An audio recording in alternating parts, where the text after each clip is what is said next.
नमस्कार मंडळी, मी अशोक एम सिजोडे या यूट्यूब चॅनलमध्ये आपलं स्वागत करत आहे.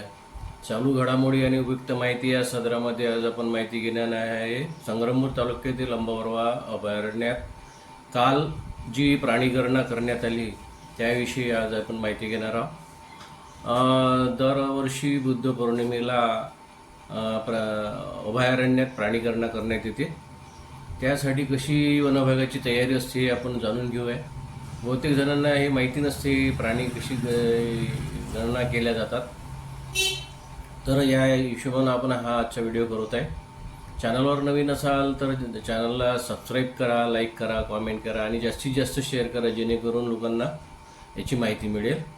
तर संग्रामपूर तालुक्यातील अंबावरवा ही एक वाघासाठी एक संरक्षित क्षेत्र म्हणून घोषित करण्यात आलेलं आहे. मागच्या वर्षी या क्षेत्रामध्ये विविध प्राण्यांची नोंद करण्यात आली होती.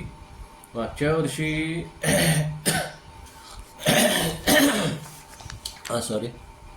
गतवर्षी 461 प्राण्यांची नोंद या बीटमध्ये करण्यात आली होती. सन 2025मध्ये गणनेत 2 वाघ, 3 बिबट, 7 अस्वल, 28 नीलगाय, 29 सांबर, 31 गवा, 24 रानडुकरे, 55 मोर यासह एकूण 461 प्राण्यांची नोंद करण्यात आली होती. तर कालच्या बुद्ध पौर्णिमेनिमित्तानं जी प्राणीगणना करण्यात आली त्याची पूर्ण तयारी वन विभागाने केलेली आहे. या ठिकाणी निसर्गप्रेमींचा सहभागसुद्धा आहे. 41 ठिकाणी मचाण बांधून म्हणजे एक असं उंच जागा तयार करून त्या मचाणावर एक सरकारी कर्मचारी वन विभागाचा आणि एक निसर्गप्रेमी अशी 41 ठिकाणी तयारी केलेली आहे. संग्रामपूर तालुक्यातील अंबावरवा या अभयारण्यात ही गणना होणार आहे. बौद्ध पौर्णिमेच्या लख चांदण्याच्या प्रकाशात 1 मे रोजी रात्री निसर्ग अनुभव उपक्रमाचे आयोजन करण्यात आलेले आहे. वर्षभरातील वन्यजीव संख्येत वाढ व घट नव्याने नोंद याची गणना स्पष्ट होणार आहे. याच पार्श्वभूमीवर 41 ठिकाणी प्राणीगणना होणार असून प्रत्येक ठिकाणी मचाण बांधण्यात आलेले आहे. एकत्र येतात. बुद्ध पौर्णिमेच्या रात्री चंद्रप्रकाश अधिक असल्याने प्राणी सहज दिसतात, त्यामुळे अचूक गणना करणे शक्य होते. या प्राणी गणनेमध्ये निसर्ग प्रेमींचा सुद्धा सहभाग आहे. ज्यांनी ऑनलाईन नोंदणी केली त्यांना याचा अनुभव घेता येईल. यासाठी तुम्हाला अगोदर ऑनलाईन नोंदणी करावी लागते. वन विभागाची जी वेबसाईट आहे त्या वेबसाईटवर याची नोंदणी करून आपण रात्री मचाणावर थांबून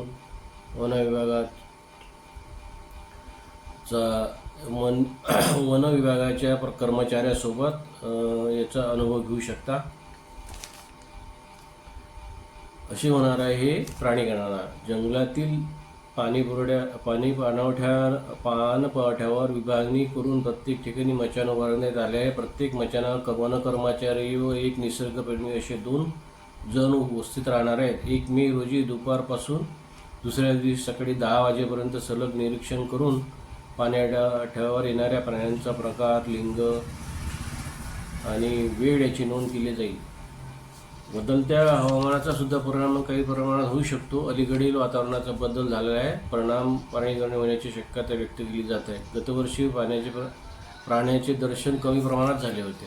मागच्या वर्षी ढगाळ वातावरण असल्यामुळे थोडंसं प्राणीगणना करण्यात थोडीशी अडचण आली होती, परंतु यावर्षी वातावरण चांगलं राहिलं. बघूया उद्याच्या जे प्राणीगणने आहे ती उद्याच्या पेपरला येईलच. काय आहे त्यामध्ये आपल्याला सविस्तर माहिती मिळेल. 1 मे रोजी होणाऱ्या निसर्ग अनुभव करण्यासाठी सर्व तयारी पूर्ण झाली असून या पार्श्वभूमीवर 1 मे सकाळपासून ते 2 मे दुपारी 10 वाजेपर्यंत जंगल सफारी बंद ठेवण्यात आलेली आहे, असे वन विभागाकडून कळवण्यात आलेले आहे. या प्राणीगणनेचा फायदा वन विभागाला होतो. आपल्या बीटमध्ये किती प्राणी आहेत, किती कमी झाले, किती जास्त आहेत.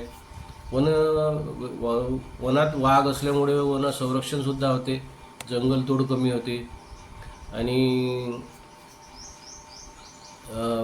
जंगलतोड कमी झाल्यामुळे जंगलाची वाढ होऊन ऑक्सिजन मिळण्यास आणि इतर जंगली बांबू, डिंक, इतर जे वनसंपदा आहे त्याची उत्पन्नात वाढ होते. या वन विभागाच्या प्राणी जनगणनेला चांगला प्रतिसाद मिळत आहे. आपल्याला हा व्हिडिओ कसा वाटला तर कॉमेंट करा, लाईक करा, शेअर करा. चॅनलवर नवीन असाल तर सबस्क्राईब करा. भेटूया अशाच एका व्हिडिओमध्ये, पुढच्या व्हिडिओमध्ये. नमस्कार. जय महाराष्ट्र.